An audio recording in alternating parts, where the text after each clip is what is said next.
Good morning. आज हमारा topic है सिक्स stoops to conquer. It is written by Oliver Cold. आज हम जानेंगे it is called a comedy of manners. इसे कॉमेडी ऑफ मैनर्स भी है ये। तो देखते हैं कि कॉमेडी ऑफ मैनर्स ये कैसे है।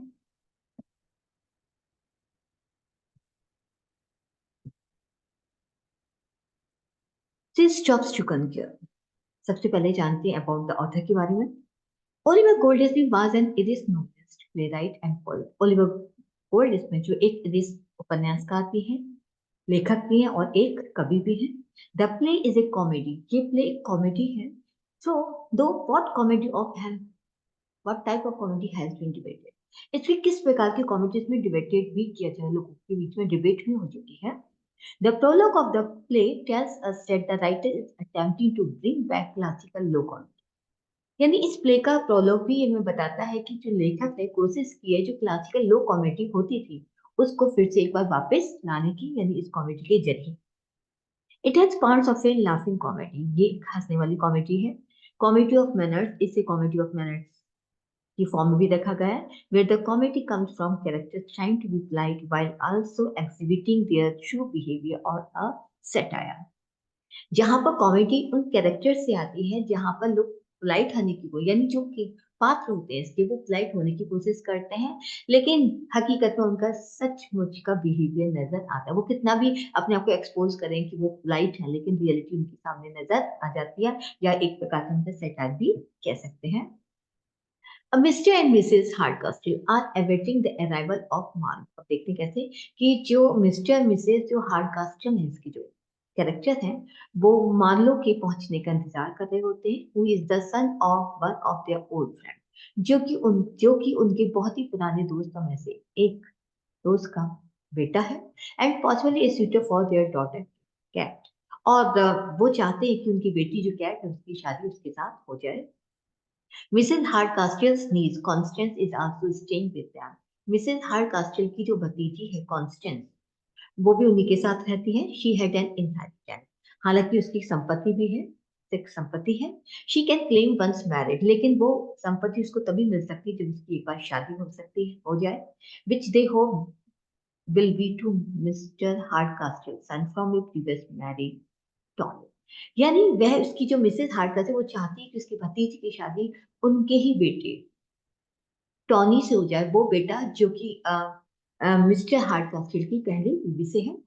Constance and Tony do not love another. हालांकि कॉन्स्टेंस और टॉनी दोनों एक दूसरे से प्यार नहीं करते हैं। And Constance has love, Constance किसी और से प्यार करते हैं।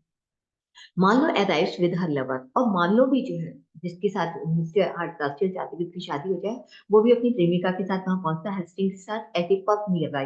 वहां पे एक पब है जहां पे वो पब में जाता है अपनी प्रेमिका के साथ। Lost on the way to the Hardcastle house. और वो हार्डकास्टल का ये चीज भूल जाती है, उसका एड्रेस वो कहाँ पर, वो उसे नहीं पता कि उसका एड्रेस क्या है।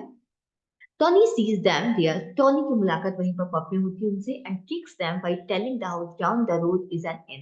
वो बताता है कि हाँ, उस घर की उस तरफ जाएंगे तो वहां पर एक रोड के पास एक घर है जो कि एक सराय है, वहां पे आप चले जाइए, जबकि टॉनी उसी घर में रहता है। The two go to the inn। दोनों जने, मान लो, और अपनी जो उसकी जो हेस्टिंग्स उसकी जो प्रेमिका, वो दोनों जने उस inn में, सराय में जाते हैं, which is really the Hardcastle home. वास्तव में यही हार्डकास्टल का घर भी है।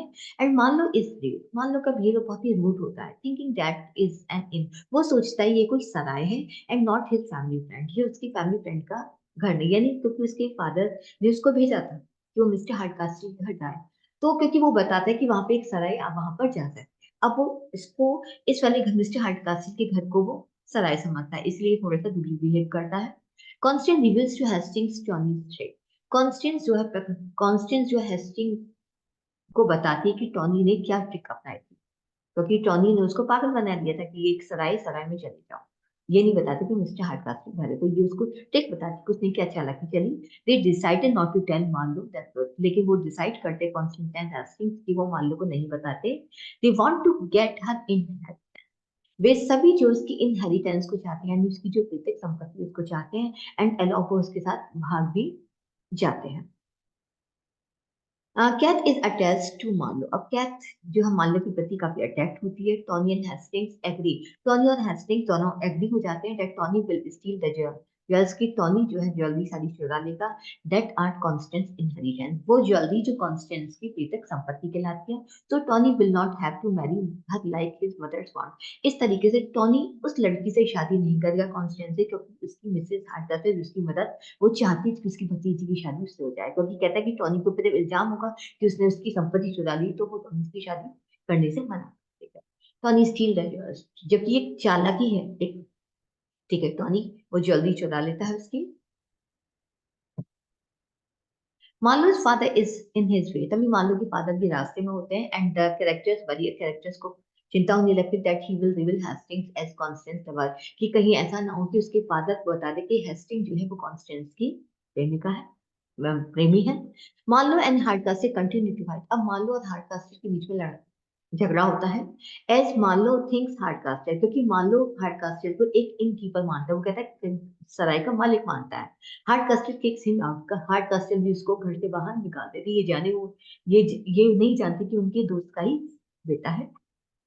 Kate pretends to be a poor relation to the Hardcastles, अब कैट भी बहाना लगाती है कि वो हार्ड कास्टेड के साथ उसका कोई इतना अच्छा रिलेशन नहीं है। And Marlow realises that he can not marry, और मार्लो भी महसूस करती है कि वो उससे शादी नहीं कर सकता है। Mrs Hardcaster finds a letter from Hasting, अभी मिसेस हार्डकास्टर को एक लेटर मिलता है हेस्टिंग से, आस्किंग कॉन्स्टेंस टू इलोप, वो उससे पूछती है कि कॉन्स्टेंस जो पूछती कि कॉन्स्टेंस किस तरीके से वो भागी है। She plans to take the girl away, वो प्लान भी करती है कि उस लड़की को ले जाओ यहाँ। मान लो Hastings and Tony confront one another over the joke, अब मान लो हेस्टिंग टॉनी जो है वो एक दूसरे के जोक्स पर हंसते भी and lies that have gotten them into the mess, तभी वो और वो झूठ भी बोलते कि मैस में जो भी कुछ हुआ, जो भी चीजें प्राप्त की उन्होंने, यानी मैस पर जहां पर वो लोग गए थे जो खाना वाने की जो टेबल था वहां लोग जोक्स भी कर रहे होते हैं, लेकिन वो एक दूसरे के अपनी अपनी चीजों को छुपाने की कोशिश करते हैं। मान लो फादर अराइव, सभी मान लो कि फादर वहां पहुंचते हैं एंड मान लो मान लो माफी मांगता है, क्योंकि उसे पता चल जाता है कि ये सराय का मालिक नहीं बल्कि ये मिस्टर हार्डकास्टल है, ये इनका ही घर है।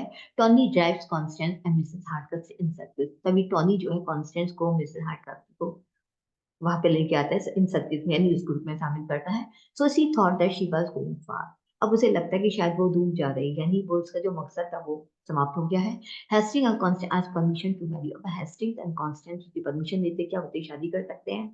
And since Tony refuses to marry, हालांकि क्योंकि टॉनी ने उसे शादी करने से मना कर दिया कॉन्स्टेंस से, देयर रिक्वेस्ट इज ग्रांटेड, उनकी रिक्वेस्ट को ग्रांट कर दिया जाता है।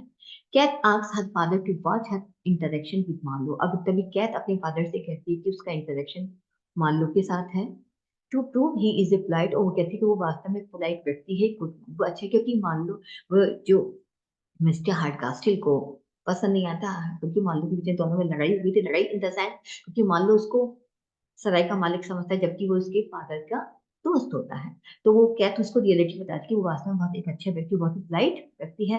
आफ्टर ऑब्जर्विंग इन सब चीजों को वो महसूस करने लगी है एग्रीज टू मैच, वो फिर कहता है कि ठीक है तुम मुझसे शादी कर सकते हो, उनकी मैच के लिए भी शादी के लिए एग्री हो जाता है। तो इस तरीके से पूरी जो कॉमेडी है वो सही होती है और मतलब सब लोग मिल जाते हैं, और उम्मीद करती हूँ आपको ये पसंद आया होगा। Thank you very much.